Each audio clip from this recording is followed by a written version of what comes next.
Hello, I am Tato Cat and welcome to my channel. Today we are playing The Letter. Previously, after picking sides between Isabella and Becca, and I chose Isabella. Shocking, I know. And I had a moment with her and told her it was too dangerous to go to the mansion and that she was not pleased with that.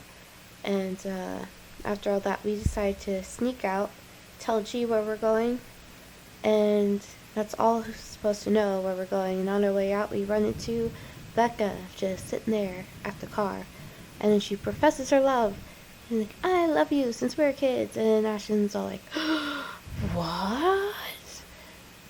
Because it was so shocking that she loved him. And she's like, nah, you don't need to respond. I don't care. I just need to tell you I'm cool, and I know you love Isabella. And he's like, confused, shocked Pikachu face. How did you know I hit it so well? Yeah. And so after that, we snuck out to the mansion, and here we are in the storm and stuff, where we get down to the nitty gritty of the mansion. About time. Took him a while to get to this point. Alright, let's continue. The rain fell in fast, steady sheets, creating shallow puddles on the dirt path, drenching everything the eyes can reach. Despite having grown up in the city, I still despise the rain. Living here doesn't mean I have to like it. I feel that on so many levels. Lucky me. Lucky me, I've reached the mansion before the downpour has turned torrential. Torrential's the word. The long slog from Onslow Village by foot has already been made difficult by the light drizzle and biting winds buffeting against my body every few seconds. By the time I found cover under the trees lining the vicinity of the mansion, under the trees lining the vicinity of the mansion, there we go. My shoulders are already drenched. My hair is also sticking against my skin and out of every possible direction. Not the hair. What is he ever going to do now if he sees a ghost and he looks so disheveled? Thankfully, the letter, taser, and gun I brought with me have remained relatively dry. That's the most important thing. Yes. Whatever Ghost Hunter needs, a curse letter and a taser and a gun, because that's how we fight ghosts. Got it. However, those are the least of my problems at the moment. Sometime after the housewarming party, scumbag, right, has suddenly grown a brain and tightened the security around the mansion. Likely because of what Zach did. Okay, game, I get it. I made a wrong choice. Not only did you end up killing off the character, but you really dug into how much this character is likable, and then continuously tell me, well, you killed Zach. You are evil. Also, now the mansion's harder to get into.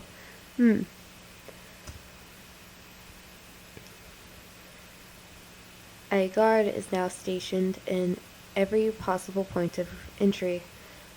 The main entryway, the back door leading into the kitchens. Hell, it's almost a miracle no one has spotted me once I entered the property, although that's probably because I've kept close to the forest. While I can always create a clever way in for myself under the Dulge, it'll be difficult to do so without making much of noise or leaving tracks. I don't really have the luxury either, do I? No, not really. Considering how off this place feels since I've stepped in the property and the mansion came into view, every light is off. I know it says every light is off, That doesn't sound right. Even with the security personnel on patrol outside, the whole house itself, it feels empty, eerie, too quiet. Normally, I'll pass it off as some kind of power outage because of the storm. It's not a far off conclusion when this place is almost in the middle of nowhere. However, something just feels wrong. Something happened here. Something most definitely did. Or about to. It's the sole reason why I haven't done anything yet. Simply observing, watching, listening for anything I might be pressed for time, but I'm not a careless idiot. Although I need a way in, desperately so, moving without thinking will not only endanger me.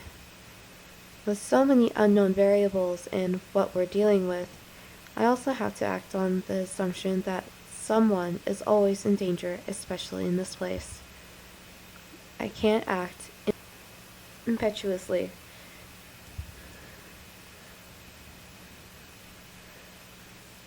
As much as I hate Wright, I'm not about to cause his death because of one thoughtless action.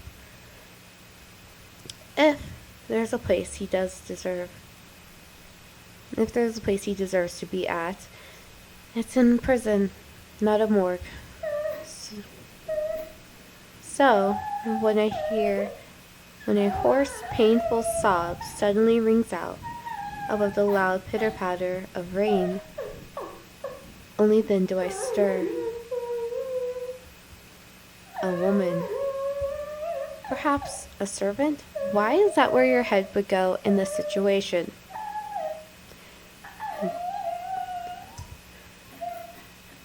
It's coming from the forest? That does not sound like it's coming from a forest. That's too echoey.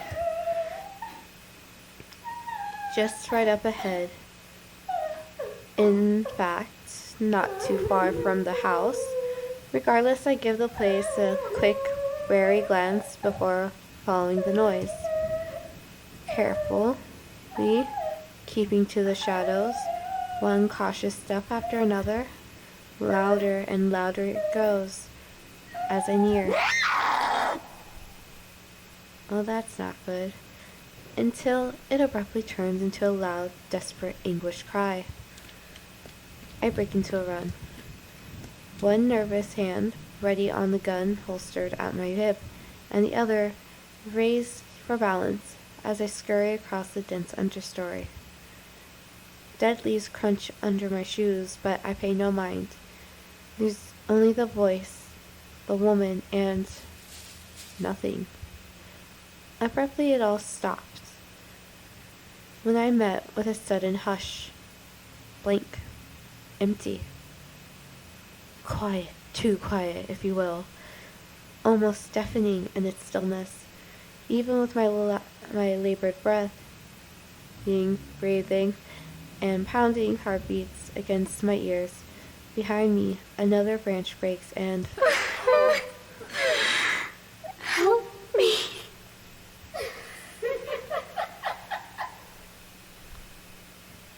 Dread surges within me, while I spin around and take a hard step back, ignoring the chilly pinpricks crawling at my back of my neck. But before I can even meet her eyes, the world unexpectedly pitches sideways, tilting and tilting, till the ground beneath me finally crumbles. My hands fight for purchase.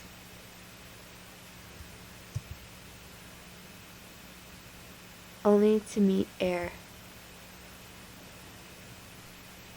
By then, it's too late. My foot slips further, and the rest of my body follows. Dark spots blur the edges of my vision. Black tendrils twist and coil around my limbs. Soft footfalls echo from a far distance, scurrying, scampering moving in an odd rhythm with the sharp piercing notes of her laughter. But more than that are the voices lacing venom inside every crevice in my head. Murmurs that jeer, scoff, and deride. Over. It's because you didn't listen. And over.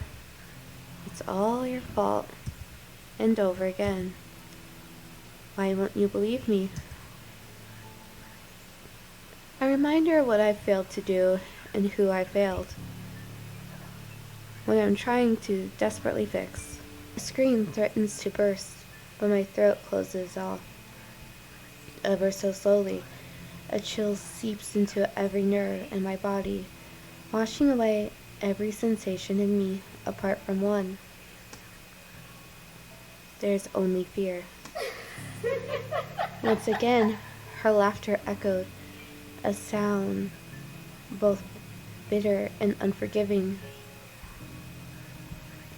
It's the last thing I hear before she reaches for me.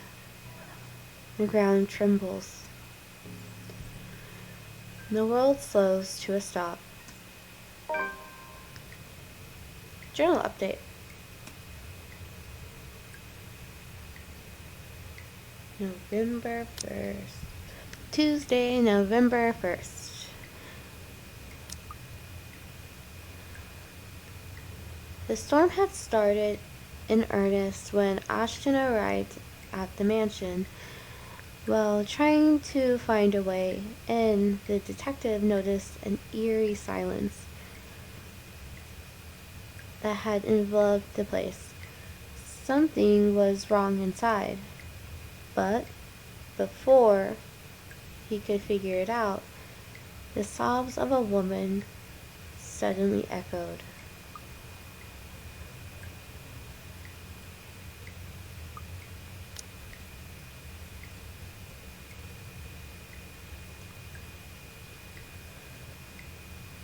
Half darkness greets me when my eyes finally snap open, and it still says the journal entry is new. Do I have to click on something else? Do I have to go boop, boop, boop? No. What if I just click on it? Got it, so I have to actually click on it for a new thing to go away. Understood. Wonder if Makala is going to be down here. Half darkness greets me when my eyes finally snap open. The soft patter of dripping water somewhere spurring my consciousness. For a few short moments, remain still. For a few short moments, I remained still, blinking away the dizziness. The drizziness.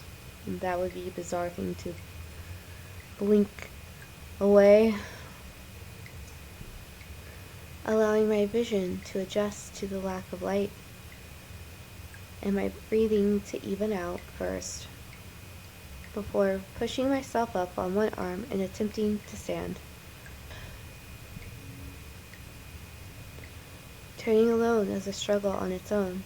An inch of movement sends a stab of sharp pain right up my arm and back, giving me another pause. Shit. I hope I didn't break anything.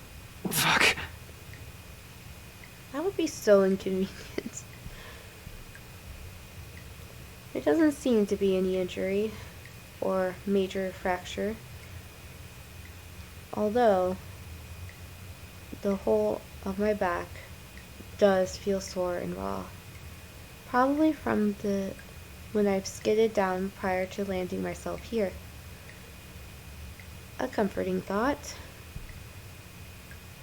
The second attempt, easier later, though no less painful. And by the time I'm back on my feet, the exertion left me gasping in short, shallow breaths. and leaning heavily on the wall nearest to me. Behind me, a light draft blows in from where I've fallen in, coming in short, sharp bursts into what's apparently an underground tunnel, and brings in the fresh, earthy smell of rain from topside. Regardless, it fails to mask the old, musty scent of the place, a mixture of mold, mildew, dust, grease, and something distinctly foul, like death. More worrisome than the putrid, festering smell, however, are the cells that line both sides of the tunnel. Under the dim light, I can barely make out the dim light. You can see pretty well with this light, actually. I mean, you can't see inside the cells, but you can see all the way to the end of the hall over there. You can see the floor.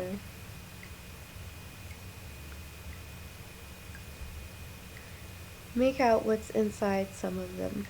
The cells. But I already have a few ideas, all of which I refuse to delve into at the moment, knowing how long this mansion has stood.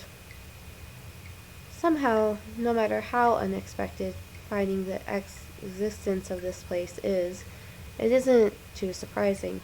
I wonder if Scumbag knows about this. Probably not. He probably would have turned it into a garage if he did. Probably not, unless he's also the kind of person who takes joy in inflicting this kind of suffering on others. I don't really think so. He's rotten to the core, but not that rotten. He'll probably balk at this, move out at the first opportunity, and have them demolished. The very idea of what has occurred in this place years ago makes me reel as well. I've known long ago places like this tend to hold secrets.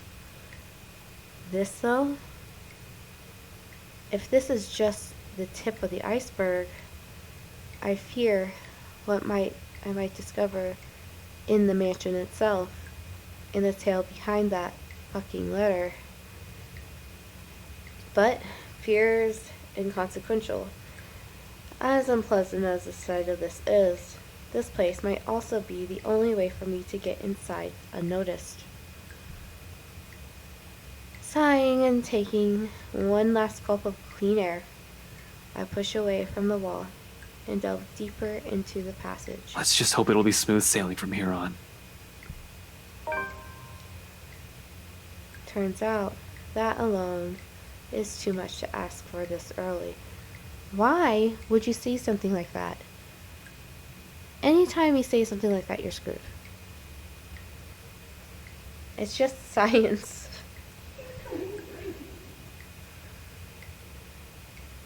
No, voices. No, 20 paces into it, another sound abruptly rises above my footfalls, rebounding off the hollow walls and echoing inaudibly across the whole span of the tunnel, before fading away just as swiftly as it rang. I paused nevertheless, straining my ears for more of it, while I gradually moved my hand to my side, slow and steady until the tips of my fingers brushed off the gun's handle. Although cold against my skin, it's the closest thing I have to comfort at the moment. For a long minute, I wait, holding my breath, watching every form, edge, and shadow at the corner of my vision for any movement. After a heartbeat and nothing, I allow the tension to ease out of me in the form of a long, slow exhale, and it reverberates around the whole passage. Who's there? It is her. Perhaps it's because of what has happened earlier and how I've ended up here. Or maybe it's because of my training. But in spite of the panic and fear in that voice, I don't immediately answer. Instead, I pull my gun free from its holster and wordlessly draw closer to where the voice rings out once again. What are you going to do, shoot the ghost? I don't think that's going to work out very well. I've said that many of times already. I don't know why he's not listening to me. Afraid. Frantic. Weak? I'm asking you a question. Who's there? It's only after I've released the safety do I answer, while continuing to approach in a careful, steady pace. I think I should be the one asking you that. Who are you? Show yourself. She can't, she's stuck. I can't. I'm stuck in here. See, I told you.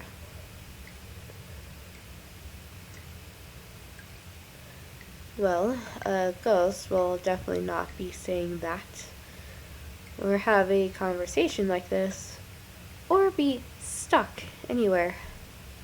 And as if to prove her point, she extends a hand from one of the cells ahead and waves. Then she pulls it back, grips the iron bars, and rattles it slightly. I can't get out. Can you help?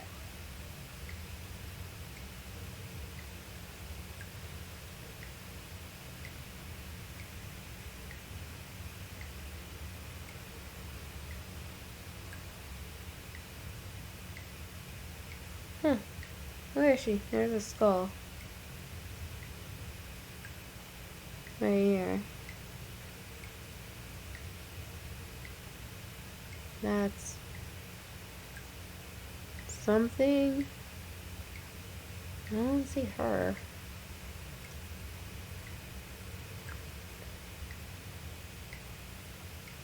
In 5 quick steps, I am standing in front of the cell, and sure enough, a woman's inside.